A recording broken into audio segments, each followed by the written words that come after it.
23 juin 1944.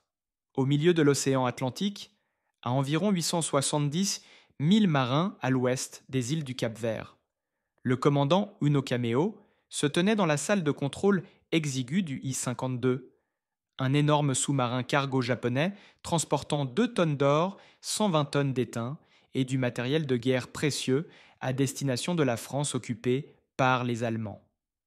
Grâce à son périscope, il a observé l'UP 530 allemand s'éloigner dans l'obscurité après avoir transféré du matériel radar et 2 techniciens. Le rendez-vous s'était bien déroulé. Bientôt, son sous-marin ferait surface pour une course nocturne vers l'Europe, se déplaçant à 15 nœuds sous un ciel sans étoiles. Tout semblait parfait. Dans les 3 heures, le commandant Kameo et ses 94 hommes d'équipage seraient morts, victimes d'une technologie dont ils ignoraient l'existence. Les bruits de la rupture de leur sous-marin seraient enregistrés sur des bobines de fil par des avions américains tournant au-dessus de leur tête, écoutant à travers des appareils flottant à la surface de l'océan. Ces sonaboys, largués depuis un bombardier torpilleur Avenger, transmettraient les tirs mortels du Tu-52 aux opérateurs à des kilomètres au-dessus, marquant non seulement la destruction d'un sous-marin, mais la démolition psychologique de la confiance navale japonaise. L'océan, autrefois l'autoroute du Japon vers l'Empire, était devenu un réseau de surveillance américain où rien ne pouvait se cacher. Les mathématiques de cette asymétrie technologique étaient déjà écrites à travers le Pacifique dans des statistiques qui allaient briser toutes les hypothèses des sous-mariniers japonais sur leur capacité, leur mission et leurs chances de survie. Entre 1941 et 1945, les sous-marins américains couleront 1314 navires japonais, totalisant 5,3 millions de tonnes, soit 56% de toutes les pertes marchandes japonaises. Les sous-marins japonais, malgré leur sophistication technique et leur taille impressionnante, ne couleraient que 184 navires alliés, totalisant 1 million de tonnes. La disparité n'était pas seulement numérique. Cela représentait une différence fondamentale dans la manière dont les deux nations abordaient la guerre sous-marine, la production industrielle et l'innovation technologique.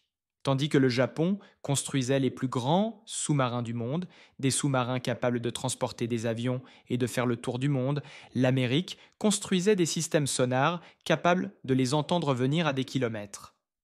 Tandis que les ingénieurs japonais créaient de magnifiques navires, les usines américaines produisaient des sonobuis, des sonars FM, des torpilles acoustiques et des systèmes radars plus rapidement que le Japon ne pouvait conceptualiser des contre-mesures. La transformation ne commencerait pas par un seul moment dramatique, mais par des milliers de rencontres au cours desquelles les sous-mariniers japonais se rendèrent progressivement compte qu'ils étaient pourchassés par des forces qu'ils ne pouvaient pas voir, traqués par des technologies qu'ils ne comprenaient pas et systématiquement éliminés par une machine industrielle d'une ampleur incompréhensible.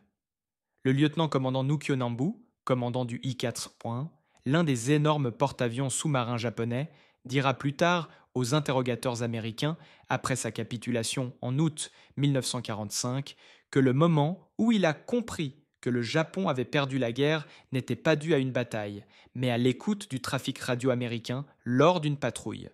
L'efficacité occasionnelle, l'abondance des ressources mentionnées dans les communications de routine, le volume considérable des opérations coordonnées sur des milliers de kilomètres d'océan, tout cela indiquait des capacités que le Japon ne pouvait tout simplement pas égaler.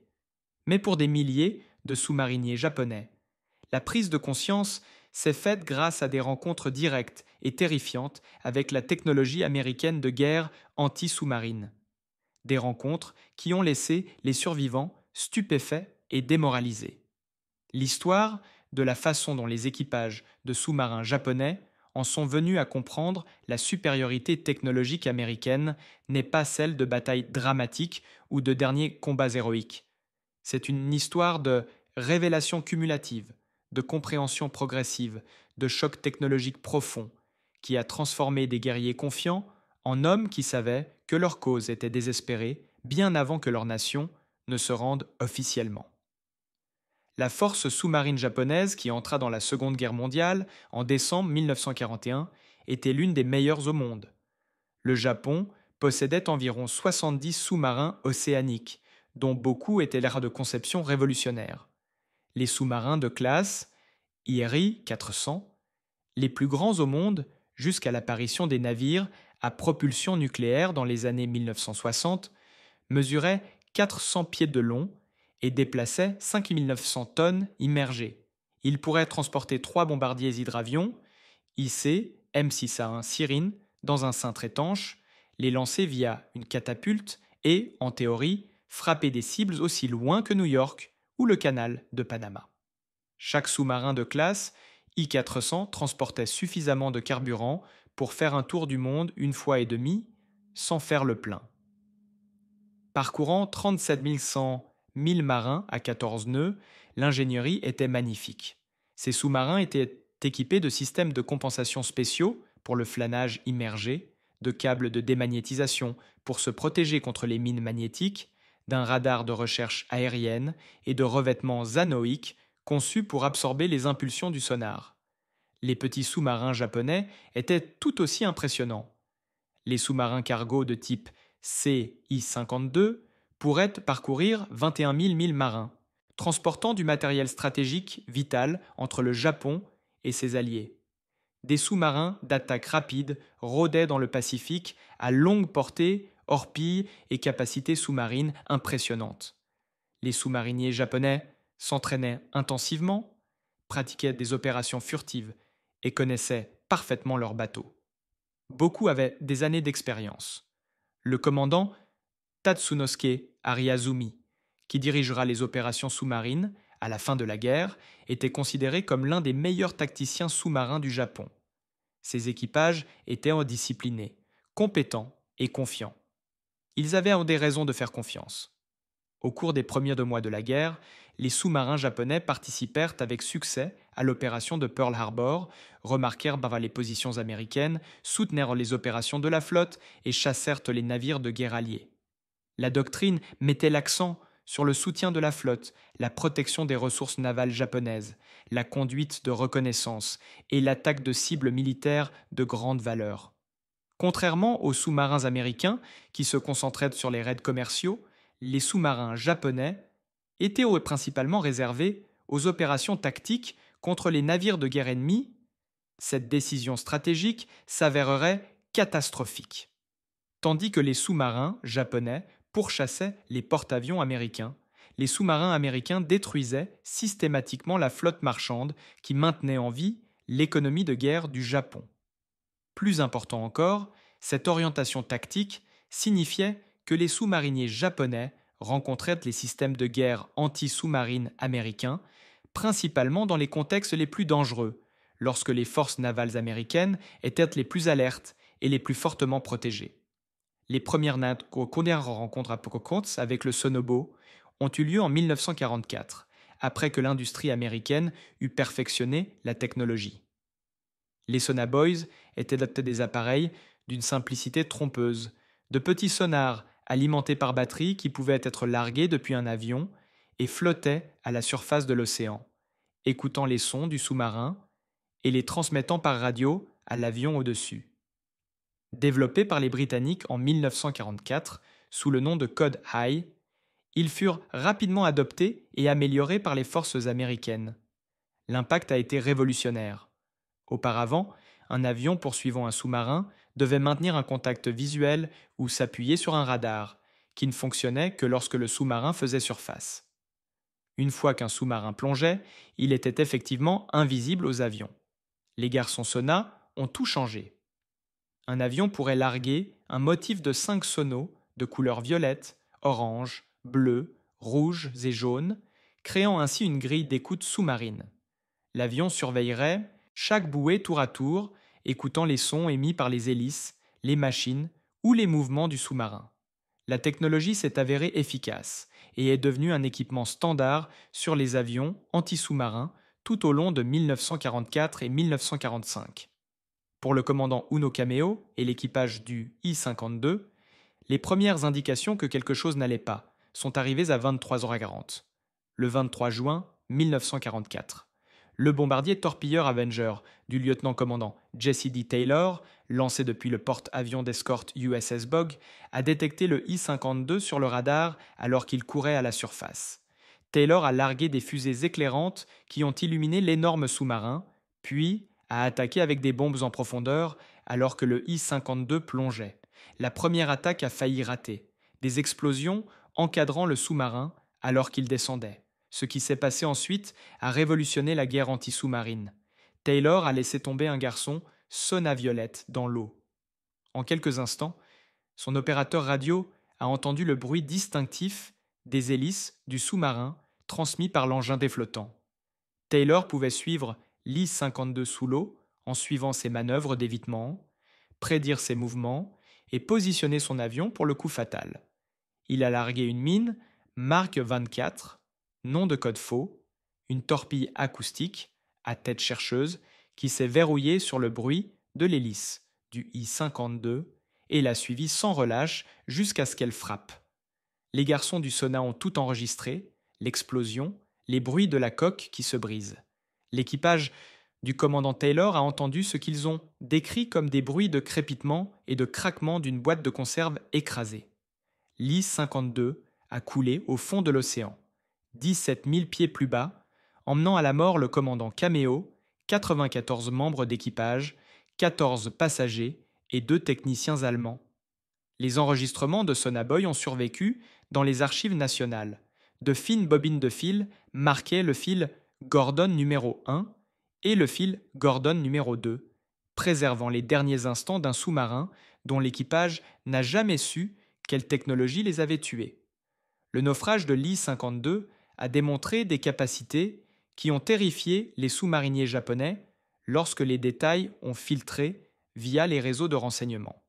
Les avions américains pourraient suivre les sous-marins sous l'eau. Les implications étaient stupéfiantes. Chaque fois qu'un sous-marin japonais plongeait pour échapper à un avion, il ne s'échappait pas du tout. Il se cachait simplement de l'observation visuelle tout en restant parfaitement visible aux capteurs acoustiques. Les groupes de chasseurs-tueurs américains, centrés autour des porte-avions d'escorte USS Bogg, combinaient des sonars radars et des torpilles acoustiques dans des systèmes intégrés qui transformaient la chasse aux sous-marins d'une rencontre fortuite en une élimination systématique. La force opérationnelle de Mimmenblitzots, l'USS Bogg, a coulé à elle seule 13 sous-marins allemands et japonais entre février 1943 et juillet 1945, en utilisant ces méthodes à plusieurs reprises. Les sous-mariniers japonais ont commencé à rapporter des expériences étranges. Les avions apparaîtraient au-dessus des positions de plongée avec une précision impossible. Les charges sous-marines tomberaient en pas précis ternes, bien que le sous-marin ait des centaines de pieds de profondeur. Les torpilles suivraient des manœuvres d'évitement comme si elles étaient guidées par des mains invisibles. Ils étaient pourchassés par des technologies que leur propre marine n'avait pas déployées, ne pouvait pas contrer et comprenait à peine. L'impact psychologique s'est approfondi avec l'opération Barney, en juin 1945, lorsque 9 sous-marins américains équipés de sonars FM ont pénétré dans la mer du Japon par des détroits fortement minés que les planificateurs japonais considéraient comme imprenables. La mer du Japon était censée être le refuge du Japon, protégé par 4 lignes de mines sous-marines dans le détroit de Tsushima. La marine marchande japonaise s'y déplaçait librement, estimant que les sous-marins ne pouvaient pas naviguer dans les champs de mines. Le sonar FM, développé spécifiquement pour détecter les obstacles sous-marins, émettait un carillon distinctif chaque fois que des mines d'Atruli étaient détectées, un son que les sous-mariniers américains surnommaient les cloches de l'enfer. Cette technologie a permis aux sous-marins de cartographier des schémas entiers de champs de mines, d'identifier des passages sûrs et de franchir des barrières que les ingénieurs japonais pensaient pouvoir empêcher toute approche sous-marine. Le 4 juin 1945, les 3 premiers sous-marins, Sea Dog, Creal et Spadefish, entrèrent immergés dans le détroit de Tsushima, leur sonar FM affichant des images du champ de mines sur des écrans électroniques. Les cloches de l'enfer sonnaient constamment alors qu'ils évoluaient entre des mines espacées parfois de seulement 50 mètres. Après 20 heures sous l'eau, les 3 sous-marins ont émergé sains et saufs dans la mer du Japon. 2 autres groupes suivirent et, en quelques jours, 9 sous-marins américains opéraient librement dans des eaux que le Japon considérait comme absolument sûres. La chasse était spectaculaire. Entre le 9 et le 24 juin 1945, les 9 sous-marins coulèrent 28 navires japonais, totalisant 54 pieds de 186 tonnes, dont un sous-marin et un destroyer. Ils opéraient en toute impunité, faisant surface la nuit pour charger les batteries, submergeant le jour pour attaquer les navires qui se croyaient à l'abri de la menace sous-marine. Le commandement naval japonais était stupéfait. Les RPST, les rapports des services de renseignement, ont commencé à affluer, décrivant des attaques de sous-marins dans la mer du Japon. Les survivants ont rapporté que les sous-marins américains opéraient librement, attaquaient à volonté et s'échappaient sans difficulté. Le coup psychologique a été immense. Si les sous-marins américains pouvaient pénétrer dans les eaux les plus fortement défendues, s'ils possédaient une technologie capable même de naviguer à travers des champs de mines qui avaient mis des années à être posés, alors aucun endroit n'était sûr. L'océan lui-même était devenu un territoire ennemi. Les commandants de sous-marins japonais opérant dans ces eaux ont immédiatement compris les implications. Ils étaient pourchassés par des forces possédant des capacités technologiques que le Japon ne pouvait égaler. Chaque patrouille est devenue un exercice de survie plutôt que d'efficacité au combat. L'écart technologique s'étendait bien au-delà du sonar. Les sous-marins américains possédaient des radars capables de détecter les contacts avec la surface à des distances supérieures à 20 000 dans de bonnes conditions. Les sous-marins japonais n'ont reçu de radar qu'en juin 1944, et encore seulement en quantité limitée avec des performances inférieures à celles des systèmes américains. Cela signifiait que les sous-marins américains pouvaient détecter les navires japonais bien avant qu'ils ne soient détectés en retour, qu'ils puissent suivre des cibles au-delà de la portée visuelle, et qu'ils pouvaient se positionner pour des attaques avec des avantages en termes d'informations que les commandants japonais ne pouvaient pas contrer. Les sous-marins américains ont également bénéficié de l'Ultra Intelligence, l'opération de décryptage qui décryptait les communications navales japonaises.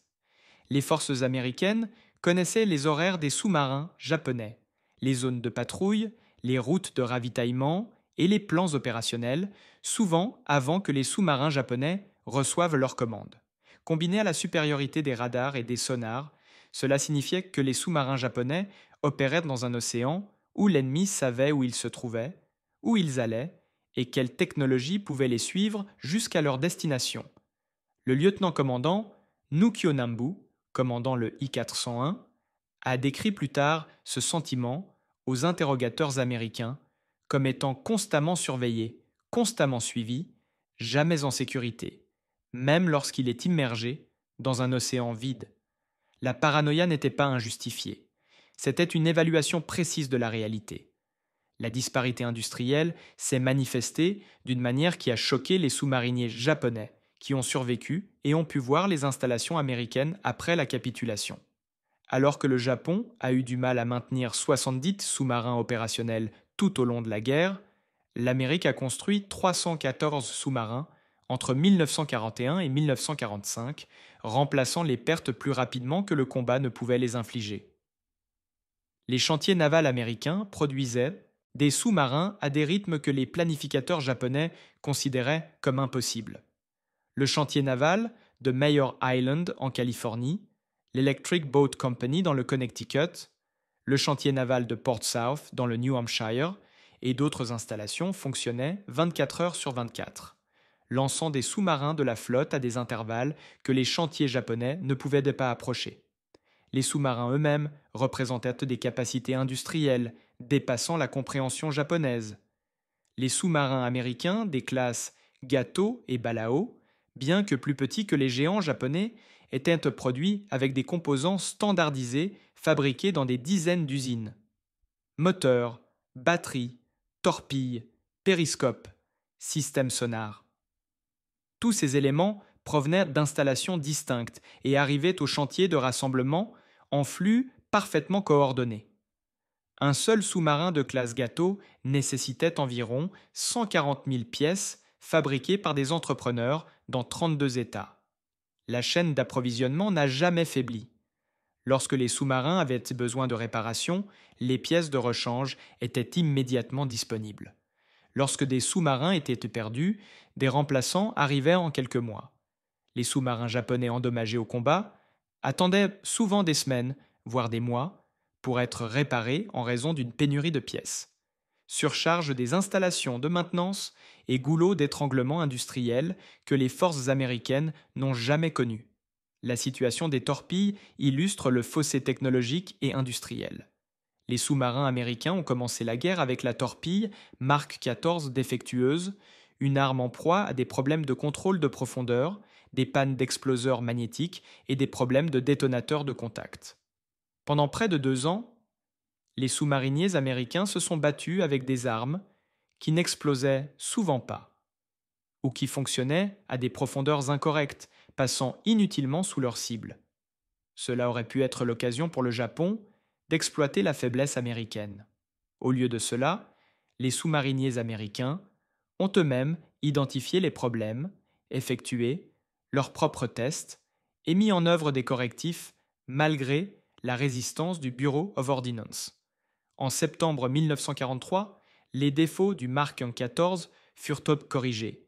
Simultanément, la torpille électrique Mark 18 est entrée en service, ne laissant aucun sillage et ne donnant ainsi aux cibles aucun avertissement d'une attaque imminente. La mine Mark 24 en fait une torpille à guidage acoustique nommée FIDO, pourrait être larguée depuis un avion et suivrait de manière autonome les sons de l'hélice du sous-marin jusqu'à l'impact. Les forces japonaises n'ont jamais développé d'armes équivalentes. Les torpilles japonaises étaient généralement fiables, mais n'offraient aucun avantage technologique. Plus grave encore, l'industrie japonaise ne pouvait pas les produire en quantité approchant la production américaine. Les sous-marins américains transportaient 24 torpilles en patrouille. Ils les ont tirées librement, sachant que le réapprovisionnement était garanti. Les sous-marins japonais transportaient moins de torpilles et étaient dits contraints de les tirer de manière prudente en raison de leur disponibilité limitée. L'effet cumulatif de ces avantages technologiques et industriels a créé une fatalité mathématique que les sous-mariniers japonais ont progressivement compris. Chaque patrouille, chaque rencontre, chaque évasion serrée des forces anti-sous-marines américaines renforçait la même leçon. L'océan appartenait désormais à l'Amérique. Les sous-marins américains coulèrent en moyenne un navire japonais par jour tout au long de 1944, année record de leur campagne. Au cours de cette seule année, 492 navires marchands japonais, totalisant 2387 780 tonnes, furent détruits par des attaques sous-marines. La construction de sous-marins japonais ne pouvait pas remplacer les navires perdus. La capacité de la marine marchande japonaise, qui s'élevait à environ 6 millions de tonnes en 1941, était tombée à 2 millions de tonnes en août 1945, avec seulement 320 000 tonnes en état de transporter des marchandises. La destruction des navires japonais n'était pas seulement un problème militaire, cela représentait l'étranglement systématique de l'économie de guerre du Japon. Le riz d'Asie du Sud-Est ne pouvait pas atteindre les villes japonaises. Le pétrole des Indes néerlandaises ne pouvait pas atteindre les raffineries japonaises. Le caoutchouc, l'étain, le tungstène, tous les matériaux dont le Japon avait besoin pour poursuivre les combats étaient piégés dans les territoires d'outre-mer, tandis que les sous-marins américains patrouillaient dans les voies navigables. En 1945, les sous-marins américains éprouvaient des difficultés à trouver des cibles suffisamment grandes pour justifier l'achat de torpilles. La marine marchande japonaise avait été pratiquement éliminée. Les quelques navires restés longèrent les côtes, utilisaient des canaux étroits où les opérations sous-marines étaient dangereuses, ou restaient simplement au port, ne voulant pas risquer le voyage. Les ministres japonais diront plus tard à la Diète que la principale cause de la défaite était la perte de navires, reconnaissant que les sous-marins américains ont accompli plus vers la victoire que tout autre système d'armement unique. Pour les sous-mariniers japonais qui ont survécu à la guerre et ont été témoins des opérations américaines après la capitulation, les révélations technologiques ont été dévastatrices. Le capitaine Arizumi, développeur du programme de sous-marins I-300 et l'un des officiers sous-marins les plus expérimentés du Japon, s'est suicidé à bord du I-401 plutôt que de se rendre. Il comprenait ce que de nombreux officiers de la marine japonaise commençaient à accepter.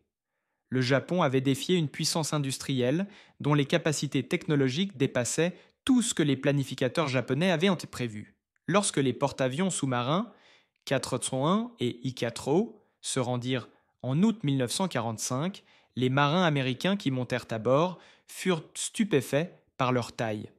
Ces sous-marins étaient plus longs que les destroyers américains, déplaçaient plus de tonnage que tout autre élément de la flotte sous-marine américaine et possédaient des capacités qui semblaient futuristes. Pourtant, ils n'avaient rien accompli sur le plan opérationnel. Aucun des deux sous-marins n'a tiré de colère. L'attaque prévue contre Ulithi Atoll a été annulée à la fin des hostilités.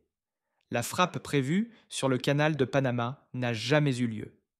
Ces magnifiques navires, représentant des milliers d'heures de travail, d'ingénierie et les ressources industrielles russes ne contribuèrent en rien à l'effort de guerre du Japon, précisément parce que la supériorité technologique américaine rendait leur mission impossible. Ils ne pouvaient pas atteindre leur cible sans être détectés. Ils ne pouvaient aussi pas opérer en toute sécurité dans les eaux contrôlées par les Américains. Ils ne pouvaient pas survivre aux groupes de chasseurs-tueurs, aux FIS, aux radars, aux torpilles acoustiques, aux systèmes systématiques de guerre anti-sous-marine que les forces américaines avaient perfectionnés. L'examen américain des sous-marins japonais capturés a révélé à la fois une ingénierie impressionnante et des faiblesses critiques. Les coques n'étaient pas aussi solides que les modèles allemands ou américains, ce qui limitait la profondeur de plongée en toute sécurité. Les sous-marins étaient faciles à détecter au sonar. Leur grande taille et leur construction créent des signatures acoustiques que les opérateurs de sonar américains pourraient identifier à des kilomètres. Ils manquèrent de radars jusqu'à la fin de la guerre.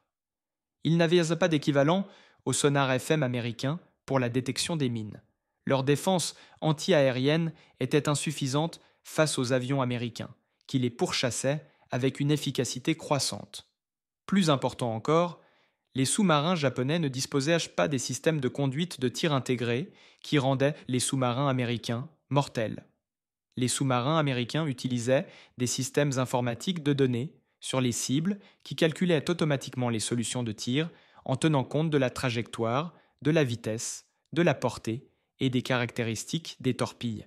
Les sous-marins japonais s'appuyaient sur des calculs manuels qui prenaient le plus de temps, étaient plus sujets aux erreurs et mettaient les sous-marins en danger lors des approches d'attaque. L'écart technologique n'était pas subtil. C'était profond et omniprésent, affectant tous les aspects des opérations sous-marines. Le coût humain de cette infériorité technologique était stupéfiant. Le Japon a perdu 130 sous-marins pendant la guerre, ce qui représente environ 2 fois le taux de perte des sous-marins américains. Sur les 70 sous-marins que possédait le Japon en décembre 1941, ainsi que ceux construits pendant la guerre, la plupart furent détruits par les forces anti-sous-marines américaines en utilisant les technologies mêmes que les sous-mariniers japonais craignaient. Sonar, radar, attaque aérienne, grenades sous-marines et opérations systématiques de chasseurs-tueurs. Environ 10 000 sous-mariniers japonais sont morts pendant la guerre, soit un taux de perte supérieur à 70%. Le service sous-marin, initialement considéré comme prestigieux et honorable, fut reconnu comme une condamnation à mort à la fin de la guerre. Les jeunes hommes affectés au service sous-marin ont compris qu'ils ne survivraient probablement pas. Les familles ont pleuré leurs fils partant pour une formation sous-marine, connaissant les probabilités statistiques. La force sous-marine japonaise, qui était entrée dans la guerre avec confiance et fierté, a mis fin à la guerre comme le bras cassé d'une marine vaincue, ses survivants démoralisés et ses capacités annulées par l'infériorité technologique. La transformation psychologique des sous-mariniers japonais reflète l'expérience des PSW allemands en Amérique, mais suit un chemin différent. Là où les prisonniers allemands ont été directement témoins de l'abondance et de la prospérité américaine, les sous-mariniers japonais ont fait l'expérience de la supériorité technologique américaine lors d'affrontements meurtriers en mer. Les deux groupes sont parvenus à la même conclusion à partir de preuves différentes. Le Japon et l'Allemagne avaient défié des pays dont les capacités industrielles et technologiques dépassaient tout ce que les puissances de l'Axe pouvaient en égaler. Pour les sous-mariniers japonais, qui capitulèrent en août 1945, la preuve de la supériorité américaine était accablante et indéniable. Ils ont été amenés à bord de sous-marins américains et ont découvert une technologie qu'ils n'avaient jamais vue. Ils ont visité les installations navales américaines et ont été témoins des capacités de production qui expliquent pourquoi les forces américaines ne semblent jamais manquer de rien. Ils virent les garçons du SONA qui pourchassaient leurs camarades. Ils ont examiné le sonar FM qui avait permis aux sous-marins américains de pénétrer dans les champs de mines. Ils ont étudié les systèmes radars qui donnaient aux sous-marins américains des yeux au-delà de leur portée visuelle. Ils manœuvraient les torpilles acoustiques qui avaient détruit de nombreux sous-marins japonais. Le lieutenant-commandant Nambu, emmené à bord de l'USS Sagundo, après avoir rendu l'Ayat 401, a fait visiter le sous-marin américain par le lieutenant-commandant Stephen L. Nambu a examiné le radar du Sagundo, ses systèmes sonars, son ordinateur de contrôle de tir et ses mécanismes de chargement de torpilles. Tout était plus avancé que les systèmes japonais équivalents. Plus important encore, tout a fonctionné de manière fiable. L'équipement n'est pas tombé en panne, les systèmes ont fonctionné comme prévu. Les sous-mariniers américains exploitaient leurs bateaux avec une confiance décontractée, car ils savaient que leur technologie était supérieure et que leur soutien était garanti. L'équipage de Johnson avait survécu à 9 patrouilles de guerre, coulé des navires japonais, échappé aux forces anti-sous-marines ennemies et espérait survivre à la guerre. Les sous-mariniers japonais n'avaient pas une confiance équivalente. Ils opéraient en sachant que la technologie américaine pouvait les trouver, les suivre et les tuer. Le fardeau psychologique était immense. Nambu a déclaré plus tard aux interrogateurs que le moment où il avait compris que le Japon avait perdu, ce n'était pas lorsqu'il avait entendu parler d'Hiroshima ou de Nagasaki, mais des mois plus tôt, lorsqu'il avait surveillé le trafic radio américain et entendu l'efficacité occasionnelle, et avec lequel les forces américaines ont coordonné leurs opérations sur des milliers de kilomètres d'océan. L'ampleur des opérations américaines, l'abondance des ressources mentionnées dans les communications de routine, la sophistication technologique impliquée dans les procédures quotidiennes, tout cela indiquait que le Japon ne pouvait tout simplement pas égaler ses capacités. Les preuves ont continué à s'accumuler au cours des mois qui ont suivi la reddition. Les sous-mariniers japonais ont été amenés dans des bases américaines au Japon, à Kasebo, où les sous-marins capturés ont été étudiés, et jusqu'à la baie de Tokyo, où des cérémonies de reddition ont eu lieu avec les sous-marins américains bien en évidence. Le vice-amiral Charles A. Lockwood, commandant de la force sous-marine du Pacifique, a tenu à faire hisser son drapeau à bord des 400 et I-41 lors de la cérémonie de reddition le 2 septembre 1945 à bord de l'USS Missouri. Le symbolisme était clair. Les sous-marins américains avaient vaincu les sous-marins japonais grâce à leur supériorité technologique et industrielle. Lorsque les I-4 et I-41 furent emmenés à Hawaï pour un examen détaillé par des ingénieurs navals américains, des membres d'équipage japonais les accompagnèrent en tant que conseillers techniques. Ils ont regardé les ingénieurs américains démonter méthodiquement leurs bateaux, photographiant chaque composant, mesurant chaque dimension, documentant chaque système. Les Américains étaient minutieux, professionnels et impressionnés par certains aspects de l'ingénierie japonaise. Mais ils n'ont pas été intimidés. Les ingénieurs américains avaient vu ces sous-marins et les avaient compris. Ils les avaient vaincus non pas grâce à un sens marin supérieur, mais grâce à une technologie supérieure déployée avec une capacité industrielle écrasante. La révélation finale est venue lorsque les I-400, I-4001 et d'autres sous-marins japonais capturés ont été emmenés au large d'Hawaï et délibérément coulés comme navires cibles au milieu de 1946. La décision a été motivée en partie par les exigences soviétiques d'examiner les sous-marins. Les forces américaines ont refusé de laisser les ingénieurs soviétiques étudier la technologie des sous-marins japonais et l'ont détruite. Mais le symbolisme a trouvé un écho auprès des sous-mariniers japonais qui ont appris la décision. Leurs meilleurs sous-marins, des navires Kikropolopo qui représentaient le sommet technologique du Japon, des navires capables de transporter des avions à travers le Pacifique et de frapper des villes américaines, ont été détruits par hasard par des forces qui n'en avaient plus besoin pour leurs études. La technologie des sous-marins américains avait progressé au-delà de tout ce que les bateaux japonais pouvaient enseigner. Les navires, qui représentaient autrefois la puissance navale japonaise, étaient réduits à un rôle d'entraînement à la cible. Leur destruction est à peine signalée dans les archives américaines. Pour les sous-mariniers japonais, le message était clair. Le Japon avait construit des sous-marins impressionnants, mais l'Amérique avait développé une technologie qui les rendait obsolètes. L'océan n'a jamais vraiment appartenu au Japon. Il avait simplement fallu du temps pour que la supériorité technologique et industrielle américaine se manifeste pleinement. Les leçons apprises par les sous-mariniers japonais se sont répandues dans le Japon d'après-guerre à mesure que les survivants rentraient chez eux et partageaient leurs expériences. Beaucoup ont écrit des mémoires décrivant leur choc face aux capacités technologiques américaines. D'autres ont donné des conférences au personnel des forces d'autodéfense japonaises sur l'importance de la parité technologique dans la guerre moderne. Les associations d'anciens combattants des sous-marins, qui se sont formées dans les années 1950 et 1960, se sont principalement attachées à comprendre ce qui n'allait pas et pourquoi la force sous-marine japonaise avait peu de résultats malgré une ingénierie impressionnante. Les conclusions ont été unanimes. L'infériorité technologique, la faiblesse industrielle et l'utilisation stratégique abusive avaient condamné les sous-marins japonais dès le départ. Aucun courage, compétence ou détermination ne pourrait surmonter l'asymétrie fondamentale des capacités. Les sous-marins américains exploitaient des avantages technologiques à tous les niveaux: détection, conduite de tir, communication, navigation et logistique. Les sous-marins japonais, aussi bien conçus ou habilement exploités soient-ils, combattaient dans des positions de désavantage permanent.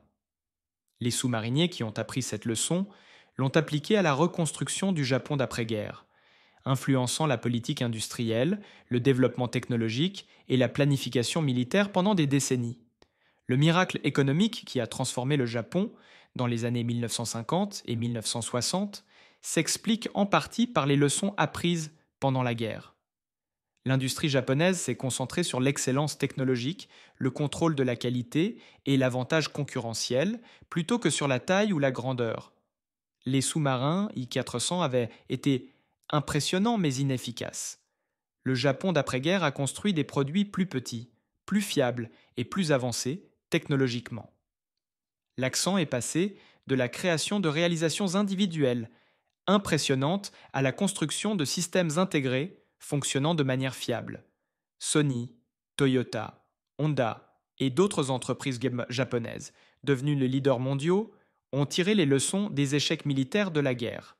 Ils ont compris que la supériorité technologique exigeait non seulement de bonnes idées, mais aussi des systèmes complets, une production fiable, une assurance qualité et une amélioration continue. D'anciens officiers de la marine japonaise, notamment des vétérans des sous-marins, ont pris position dans ces sociétés et ont influencé leur développement. Les leçons de la supériorité technologique américaine au cours de la guerre a façonné la philosophie industrielle japonaise d'après-guerre.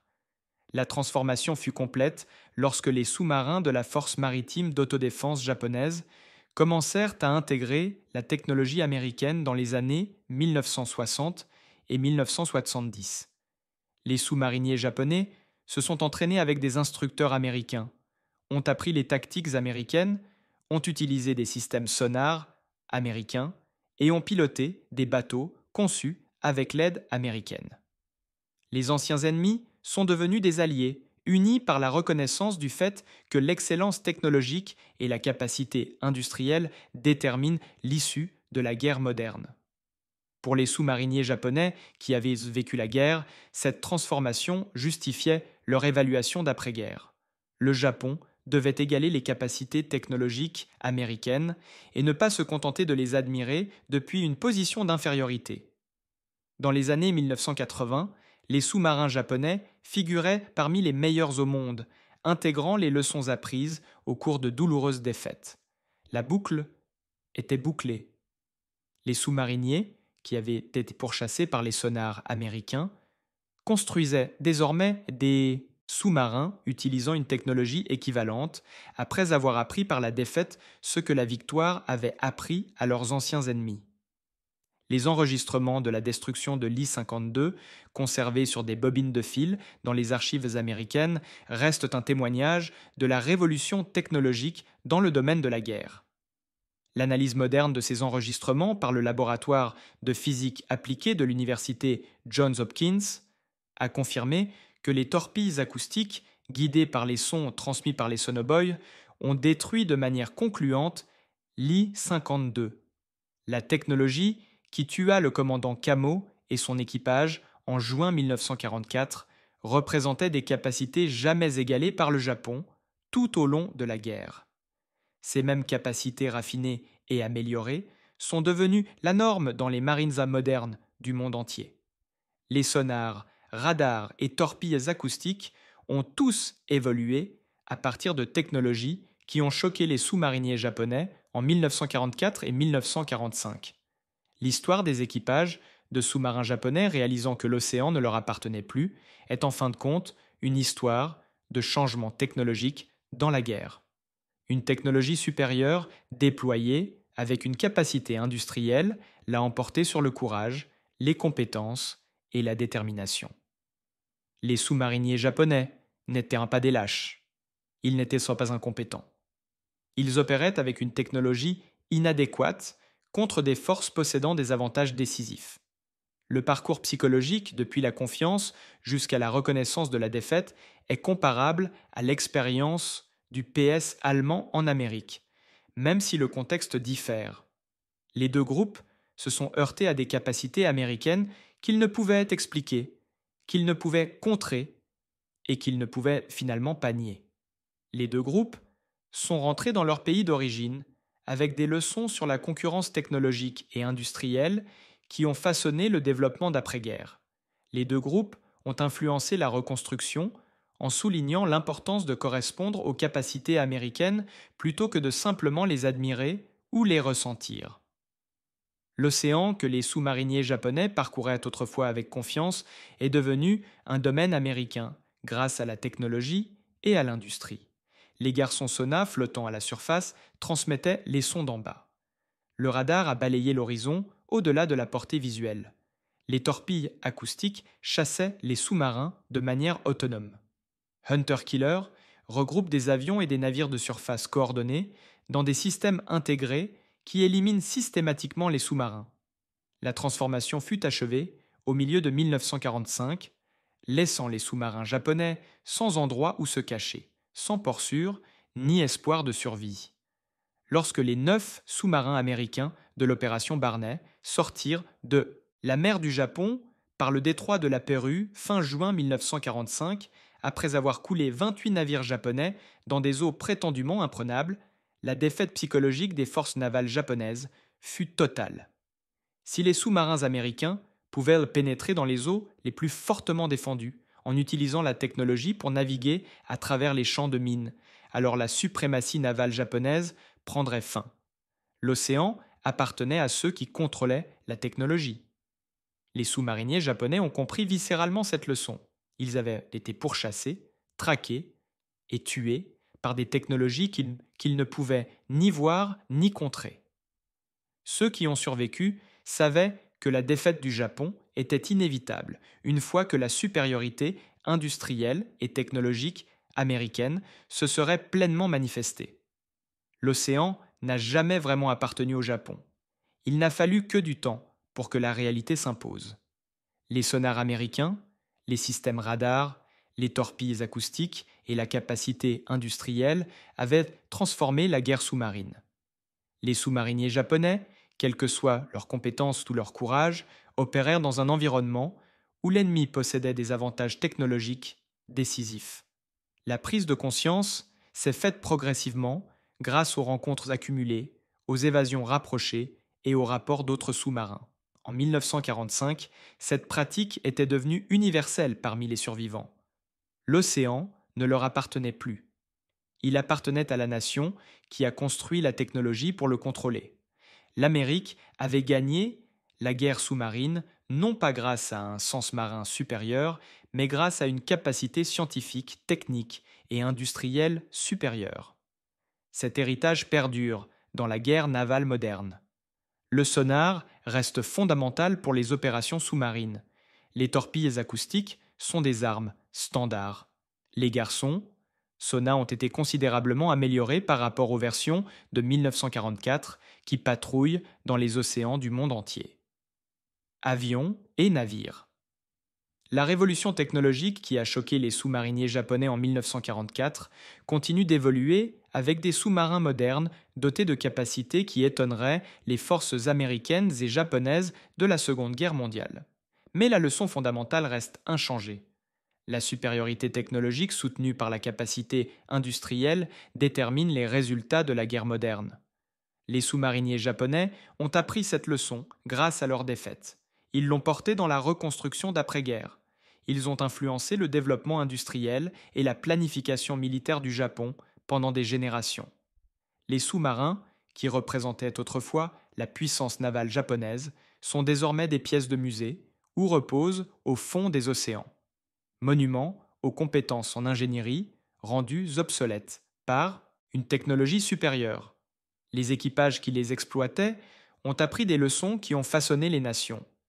Leçons sur l'importance de la concurrence technologique pour déterminer quelles nations prospèrent et lesquelles échouent.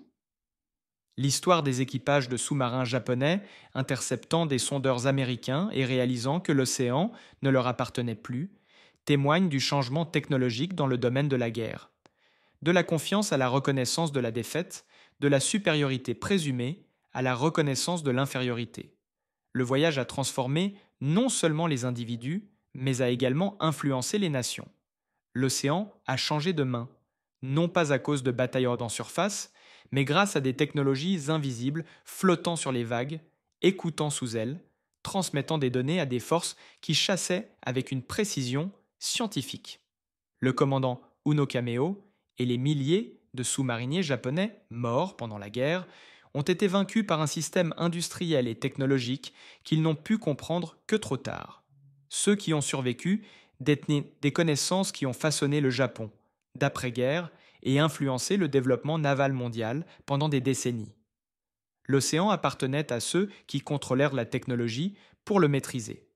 Cette leçon, apprise douloureusement par les sous-mariniers japonais entre 1941 et 1945, reste d'actualité dans la guerre navale moderne et dans la compétition technologique d'aujourd'hui.